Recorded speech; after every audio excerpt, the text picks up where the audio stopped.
안녕하세요. 성경적 상담의 윤성주 목사입니다.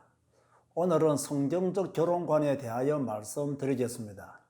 여러분, 하나님이 원하시는 결혼에 대하여 고민한 적이 있습니까? 아니, 하나님이 원하시는 결혼을 위하여 계속 기도하고 있습니까? 많고 많은 기도 제목 중에 하나가 아니라 아주 절실한 마음을 가지고 기도하고 있습니까? 다니엘이 뜻을 정하여 기도한 것처럼 결혼을 위하여 기도하고 있습니까? 청년 시기에 가장 시급하고 절실한 기도는 결혼 기도라야 합니다. 부모님과 함께 사는 세월이 깁니까? 배우자와 함께 사는 세월이 깁니까? 배우자와 함께 사는 세월이 훨씬 더 깁니다. 그리고 부모님과 함께 살 때보다 배우자와 함께 살 때가 훨씬 더 어렵습니다. 그러므로 결혼을 위해 기도하는 것은 당연한 것입니다. 요즘 결혼을 등한시 여기는 풍조가 있습니다. 청년이 되면 결혼을 하고 가정을 꾸려야 하는데 결혼을 하지 않으려고 합니다. 결혼은 선택이 아니라 필수인데 선택으로 생각하는 청년들이 많은 것 같아 매우 안타깝습니다. 청년 여러분, 결혼에 대한 부정적인 생각을 버리세요. 결혼하면 고생이라는 말을 하지 마세요. 결혼 안 하면 고생 안 합니까? 더 큰 고생을 합니다. 인생은 뭘 해도 고생입니다. 그런데 자녀가 있는 고생과 자녀가 없는 고생은 다릅니다. 자녀가 있는 고생은 희노애락이 있지만 자녀가 없는 고생은 허무한 고생입니다. 결혼은 하나님의 뜻입니다. 다시 말합니다. 결혼은 하나님의 뜻입니다. 그 누구도 부인할 수 없는 하나님의 뜻입니다. 어떤 사람도 저항할 수 없는 하나님의 뜻입니다. 하나님이 남자와 여자를 만드신 이유가 무엇입니까? 결혼에 있습니다. 창세기 2장 18절에 사람이 독처하는 것이 좋지 않다. 내가 그를 위하여 돕는 배필을 지으리라 하셨습니다. 하나님의 결론은 사람이 독처하는 것이 좋지 않다입니다. 여기에는 말로 표현할 수 없는 많은 것들이 포함되어 있습니다. 부부로 함께 사는 것보다 독처하는 것이 훨씬 더 어렵기에 사람이 독처하는 것이 좋지 않다라고 말씀하셨습니다. 그러므로 결혼을 안 하겠다는 생각은 성경적이지 않는 생각입니다. 불신자와 신자는 결혼관이 다릅니다. 불신자는 양자 관계에 의한 결혼이고 신자는 삼자 관계에 의한 결혼입니다. 이건 아주 중요한 차이입니다. 불신자는 너와 나 두 사람의 결정으로 결혼이 이루어지지요. 그러나 신자는 다릅니다. 하나님이 짝지어준 사람과 결혼해야 합니다. 청년들에게 결혼 특강을 할 때 자주 하는 말이 있습니다. 결혼은 내가 사랑하는 사람과 하는 것이 아니라 하나님이 짝지어준 사람과 하는 것이다. 이 말을 하면 고개를 갸우뚱거립니다. 처음 듣는 이야기라 당황합니다. 사랑하는 사람과 결혼하는 것이 당연하다고 생각했는데 그것이 아니라고 하니 의아해합니다. 성경은 분명히 하나님이 짝지어준 사람과 결혼하라고 하셨습니다.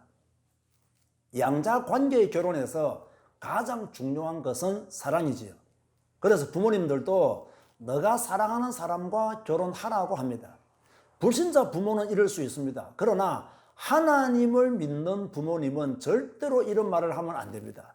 저는 두 아들에게 하나님이 짝지어준 사람을 사랑하고 하나님이 짝지어준 사람을 데리고 오라고 합니다. 그럼 하나님이 짝지어준 사람을 어떻게 찾습니까? 첫째, 많은 사람을 만나십시오.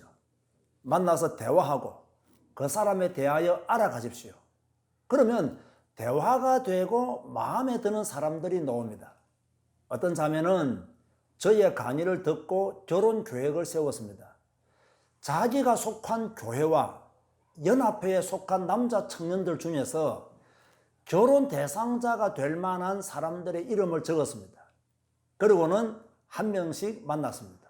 밥도 같이 먹고 커피도 맞았습니다. 마음에 들면 0표, 마음에 들지 않으면 가위표를 했습니다. 그리고 한 번 더 만나보아야 되겠다는 생각이 들면 삼각형을 해두었다고 합니다. 이런 가운데 여러 남자들을 만나게 되었고 그 중에서 대화가 되어지고 신안이 좋고 배려를 잘해주는 청년과 교제하다가 하나님이 짝지어준 사람이라는 응답을 받고 결혼을 했습니다. 얼마나 현명한 자매입니까? 배우자는 평생 같이 살 사람입니다. 이 정도의 노력은 당연합니다. 시간 낭비도 아니고 경제 낭비도 아닙니다. 하나님은 구하고 찾고 두드리라고 했습니다. 결혼도 마찬가지입니다. 구하고 찾고 두드려야 합니다. 가만히 앉아 있으면 안 됩니다. 옛날 부모님들은 조용히 있다가 시집이나 가라고 했습니다. 그런데 요즘요, 조용히 있으면 시집 절대 못 갑니다. 키 큰 사람도 만나보고 키 작은 사람도 만나보십시오. 그래 왜 키 큰 사람이 싱겁다고 하는지, 키 작은 사람을 독하다고 하는지를 알 수 있습니다. 부탁입니다. 경상도 사람도 만나보고 전라도 사람도 만나보고 충청도 사람도 만나보고 경기도 사람도 만나보십시오. 만나보면 사람 보는 눈이 열립니다. 둘째, 대화가 되고 마음에 드는 청년이 있으면 그때부터 본격적으로 기도하십시오. 기도하면 하나님이 응답하십니다. 마음에 평안을 주시든지 아니면 말씀으로 응답 주시든지 이것도 아니면 기도하는 중에 확신을 주실 수도 있습니다. 그러면 함께 응답받은 것을 나누고 서로가 응답을 확신하고 있다면 결혼 절차를 밟아가는 것입니다. 여러분 잘 들으십시오. 하나님은 절대로 누구 야야야야 어느 자매와 결혼하거라라라 이런 식으로 응답하지 않습니다. 우리가 가진 지식과 지혜와 깨달음으로 응답하십니다. 그러므로 아무것도 염려하지 말고 기도하십시오. 그리하면 모든 지각에 뛰어난 하나님의 평강이 여러분에게 응답으로 올 것입니다. 이 부분은 더 이상 설명할 것이 없습니다. 여러분 개인이 기도해야 하고 개인이 바른 응답을 받는 것이 중요합니다. 한 사람만 하나님이 짝지어 준 사람으로 응답받으면 안 됩니다. 둘 다 하나님이 짝지어 준 사람이라는 응답을 받아야 합니다. 셋째, 응답이 중요한 이유가 있습니다. 하나님이 짝지어 준 사람이라는 응답과 확신을 가지고 결혼해야 결혼 후에 어려움들을 이겨낼 수 있습니다. 결혼해 보십시오. 어려운 일들이 많습니다. 예상치 못한 일로 싸우기도 합니다. 하나님이 짝지어 준 사람이라는 배우자라는 응답이 없으면 결혼 후에 갈등들을 이겨내기 어렵습니다. 저의 결혼 생활도 만만치가 않았습니다. 하나님이 짝지어 주신 사람이라는 응답을 받고 결혼했지만 성격 차이로 많은 고생을 했습니다. 이혼하고 싶을 때도 있었습니다. 그때마다 하나님이 짝지어 준 사람이라는 확신으로 무장했습니다. 그랬더니 감사하게도 모든 어려움들과 갈등들을 넘어갈 수 있는 힘을 하나님이 주셨습니다. 사탄은 하나님이 짝지어 준 사람을 만나지 못하도록 집중 공격합니다. 하나님이 짝지어 준 사람과 결혼하지 못하도록 지금도 반대하고 있습니다. 하나님의 아들들이 사람의 딸들의 아름다움을 보고 결혼하라고 사단은 지금도 속삭이고 있습니다. 그러나 하나님은 하나님이 짝지어 준 사람과 결혼하라고 계속 말씀하고 있습니다. 정리하고 마치겠습니다. 성경적인 결혼은 하나님이 짝지어 준 사람과 한 몸이 되는 것입니다. 다시 말합니다. 성경적인 결혼은 내가 사랑하는 사람과 결혼하는 것이 아니라 하나님이 짝지어 준 사람과 한 몸이 되는 것입니다. 결혼을 앞둔 청년 여러분, 사람을 많이 만나세요. 대화가 되는 사람을 만나면 기도하세요. 비전이 통하고 또 꿈을 함께 이루어 나갈 수 있는 사람이라고 생각이 들면 본격적으로 기도하세요. 결혼에 있어서 가장 중요한 것은 하나님이 짝지어 준 사람이라는 응답과 확신입니다. 이 응답과 확신이 없이는 결혼을 미루고 기다리세요. 부탁하고 싶은 것이 있습니다. 좋은 배우자가 되도록 준비하세요. 신앙적으로 준비하고 인격적으로 준비하고 경제적으로도 준비하세요.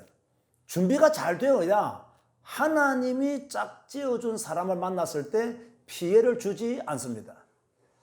아직 결혼하지 못한 청년 여러분, 화이팅 하세요. 어딘가에 하나님이 짝지어준 사람이 있습니다. 찾으세요. 그 사람과 한 몸을 이루고 생육하고 번성하는 축복을 누리시기를 바랍니다. 구독과 좋아요를 눌러주시면 더 좋은 상담으로 찾아뵙겠습니다. 감사합니다.